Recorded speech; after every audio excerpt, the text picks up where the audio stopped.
So, do you know whether or not that you are an introvert, an extrovert, or like that middle ground? Is it ambivert? Ambivert. That's what it is, right? So, I didn't realize this until a couple of years ago. I'd say after the pandemic.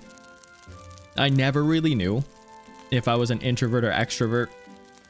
Introvert? Extroverted? Introverted? I never knew. I thought I was always an extrovert because I liked entertaining, I liked talking to people and whatnot, but that wasn't the case, right?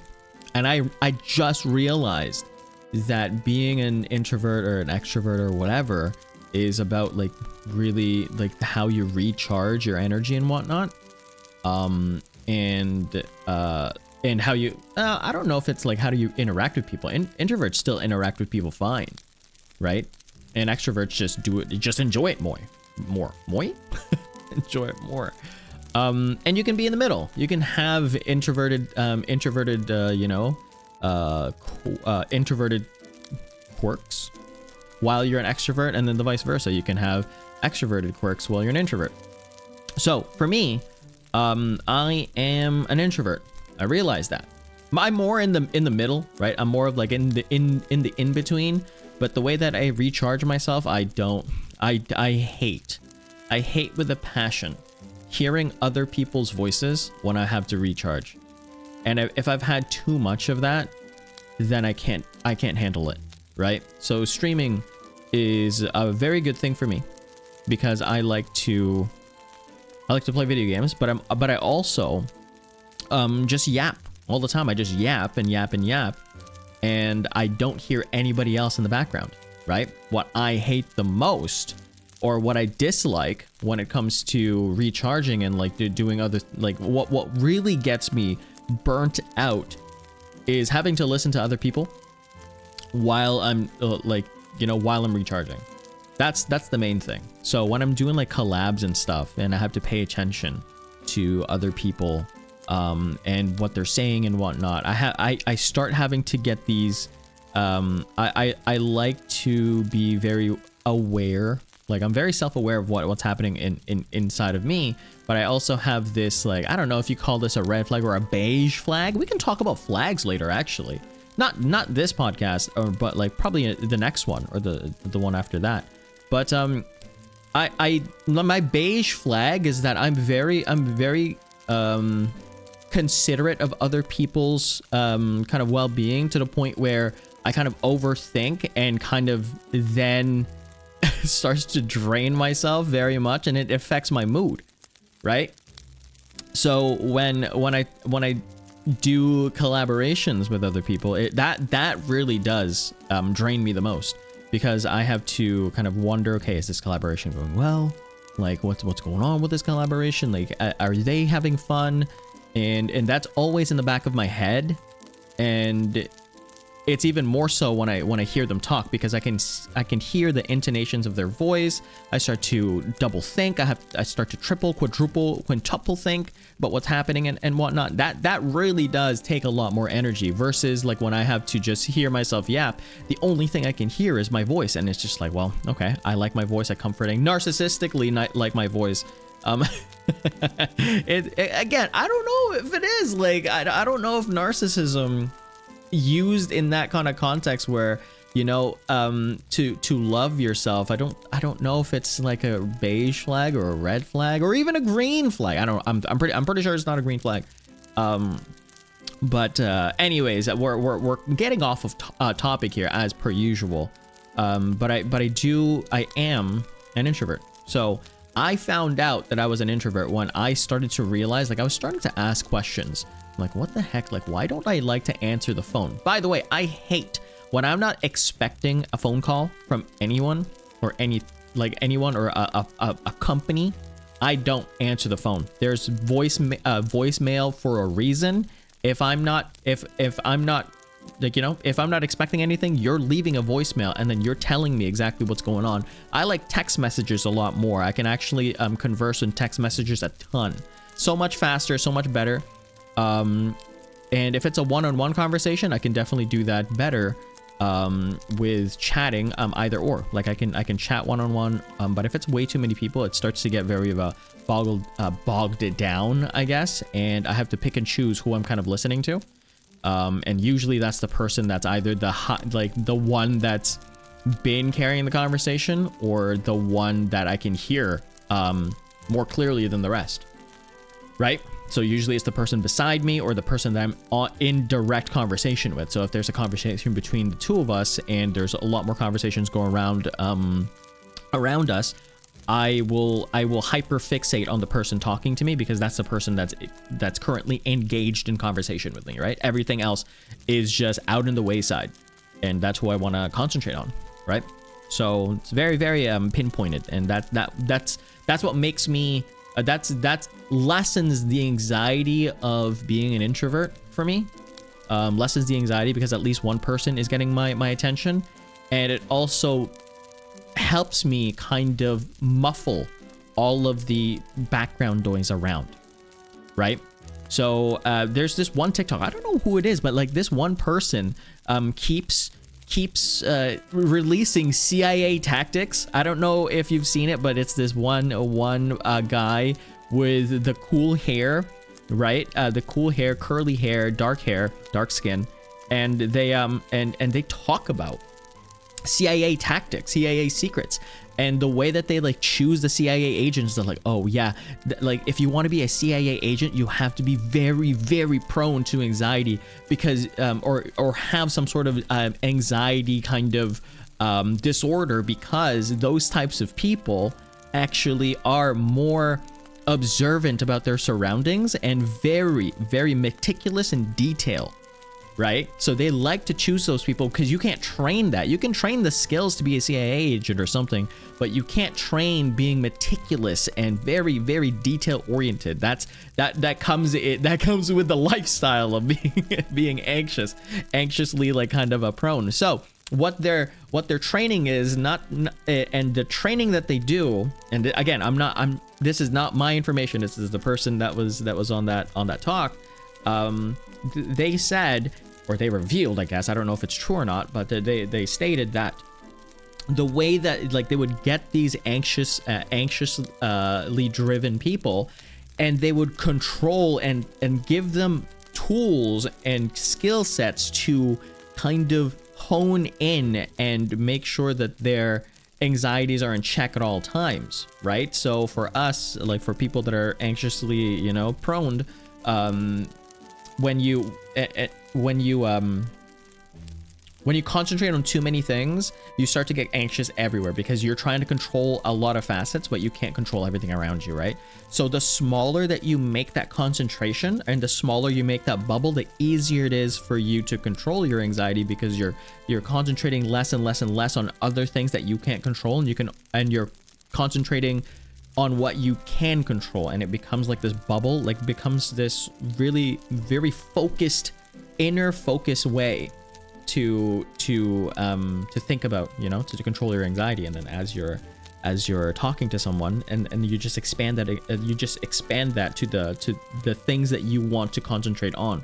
So anyways, again, I'm off topic once again. We're talking about introvertedness, but this, I promise that this is something that is connected. So for me as an introvert, I concentrate on the things that are currently at my in my foresight, right? So like if they're in front of me and they're talking to me, then yes, for sure, then I'll concentrate on them, and that's it, right? So, and in collabs you can't really do that because you're concentrating on multiple people, so that means you're concentrating on the whole collab, and all of a sudden you have to concentrate on the people in the collaboration, you have to concentrate on chat, you have to concentrate on the game. So my ADHD actually helps me out a lot on this. My ADHD does, because it lets me focus on different things that I'm really passionate on. So like passionate on talking to chat, and also passionate on playing the video game. So I'm definitely okay with that. But if you add another factor on top of that, which is again now talking to the people inside the collaboration, then I have to pick and choose, who do I concentrate on? Do I concentrate talking to chat, or do I concentrate on people in the collaboration?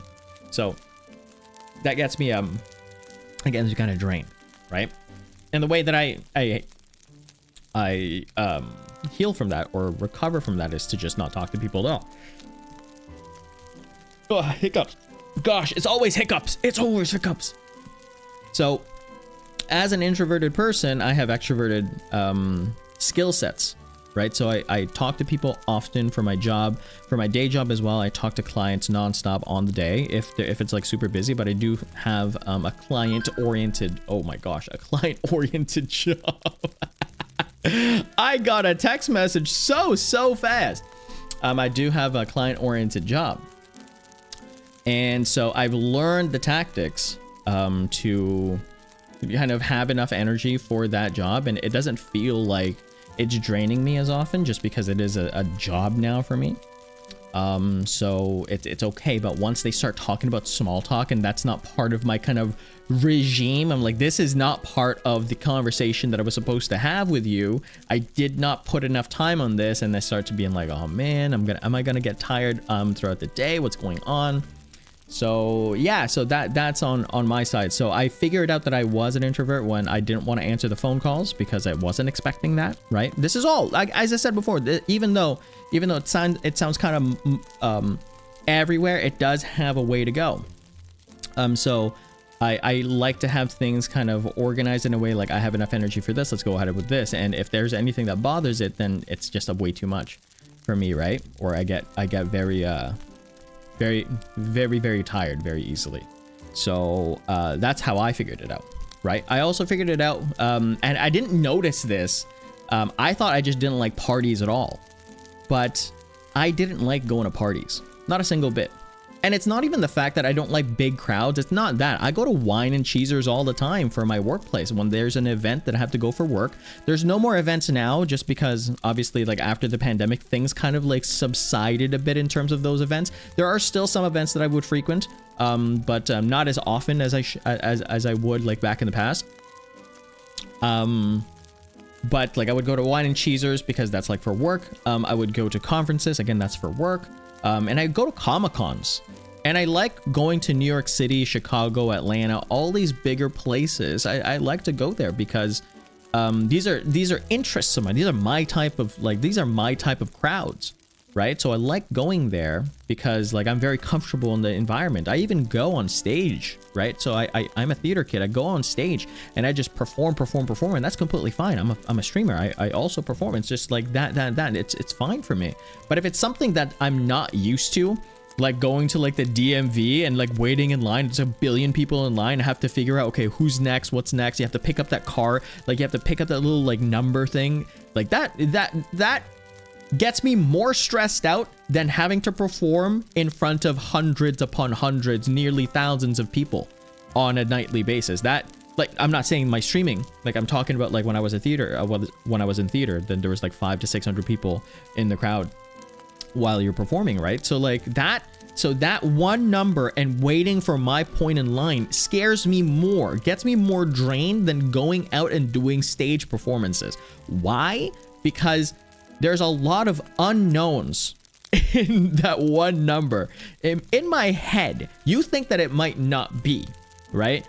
For people that for people that are not introverted or not like me coded, right? Like my wired brain, it might be like, what? Why does that? Like, that doesn't make any sense. But for me, it's like, when I'm anxious like that, I'm looking at it like, oh my gosh, like, am I gonna miss my number? So like, I always have to clench my number. What if I lose my number? Like, what if I lose my number and I can't prove the fact that I have my number? So like, do I have to get another ticket? Like, can I go to the washroom or bathroom? Can I go there? Or am I gonna miss the number? Like, what if someone takes my spot? Like, thinks that, like, you know, tries to pull in and being like, yo, yeah, that I'm that person. Like what do I do? Like, do I have to be in an altercation? Like, you know, like all these things, like what's gonna happen? All these things kind of fire in my head, right? Just from that one number, because I have no clue and I can't control the thing around it, right? But in performances, I'm like, I know this person's gonna do it. If they don't do that, that's completely okay. I will remind them what's happening. I can improv my way through. That's completely fine for me, right? I am comfortable in that situation enough that it's okay. The same thing if I'm going to meetings with clients at work or in conferences and whatnot, because I can improv my way through it because I've done it so many times that I can go ahead. But I don't go to the DMV multiple times. That'd be crazy if I did. But like the things, the places I don't go often, it's just like, oh my gosh, what do I do? Like, you know, those things. And it doesn't mean that like I go to the grocery store like, oh my gosh, like this is a cashier. Like, no, like I go to self checkouts, but I also go to, you know, cashiers sometimes when I really just don't want to scan my own stuff. I just go, and plus the line's short there, whatever. Ordering food at a location, I don't care. Like booking my own appointments, again, I don't care. All these things, calling like different service providers, I don't care. But it's the things that are like I do once in a while. I'm like, you know, like I just get really nervous with those. And that's and that's the reason why I don't often go to parties, because I was never inclined to go to parties. I don't like going to parties, and because I don't know multiple people. And then I have to do things like I'll have to do this and that. Like, oh wait, this is my friend's friend. What if they don't like me, or like what, all these things, like what if I do something bad? Is it gonna go to my friend? Like, oh hey, if I do something bad and they're good friends with them, is my friend gonna like defend me or defend them? Like, what's going on? Do I have to be nice to them? Can I be myself around them? What's going on? Like, is the true nature of this person gonna be shown because I now know it? Because, you know, like all these things, so all those things in my head kind of pop out, because it's like, well, you just went to a party rather than trying to enjoy it. By the way, I don't enjoy them. I don't enjoy them at all. I don't drink. I don't do any of those things. So I don't enjoy parties no matter what. I like the people there. So if I know a couple of people there, I will gravitate towards those people. I will mingle here and there, but it's like, I'm not in the market to make new friends. I'm good. You know, I don't have enough energy for multiple friends. I don't have enough of that. Not at all. Right? So, like, I don't like going to them. First of all, right? I'm gonna be on a rant here. I know that this is a podcast, but it's starting to be. Oh man. First of all, some parties, no joke, some parties, and my friends know that I'm an introvert. They invite me. They know that I'll come by, but they know that there's like a strict rule now. Like, they understand. I told them recently. They understand that I'm an introvert, so they invite me. If they really want me to go because it's important, like a birthday or like a celebration or all that stuff, I will go. I will go because I'm celebrating and I'm showing up for them, right? I'm not like heartless like that. I will go. It's gonna cost me energy, but I will go because that's my friend. I will do that. However, if it's not something like, hey, do you want to go to this party to, you know, it's just a friend's party, just a nice hangout. Nope, I'm done. I have other things to do. Thank you very much for the invitation. They know this. They know this, but they still want to invite me because, you know, they're my friends, so they're gonna invite me. I usually don't go. And if you're watching this, you know who you are, and you already know this, so there you go. But if it's something that's important, I will definitely go. And if it's something not important, I'll just say no. You know? And the reason why is because majority of these places, number one, have new people. Number two, all they do is play beer pong. If you know what that is, if you don't know what that is, that's completely fine. But if you know what that is, it's beer pong. It's just a couple of cups with water in them, and then you have to put the ping pong ball inside those cups, and that's how the game is, right? And it happened to multiple parties, but at the end of the night, here's the thing. At the end of the night, after people have mingled enough, and maybe an hour or two, like an hour and a half into the party, they gravitate towards the beer pong table because everyone's out of conversations.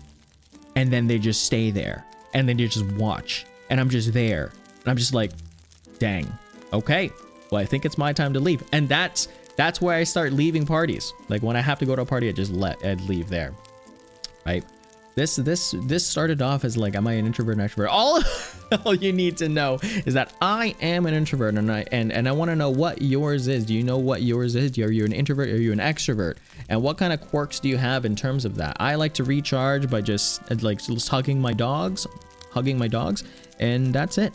And just stay and just sleep and all that stuff, or play video games. I have decompression, which is playing video games. So I do that. So let me know what yours is.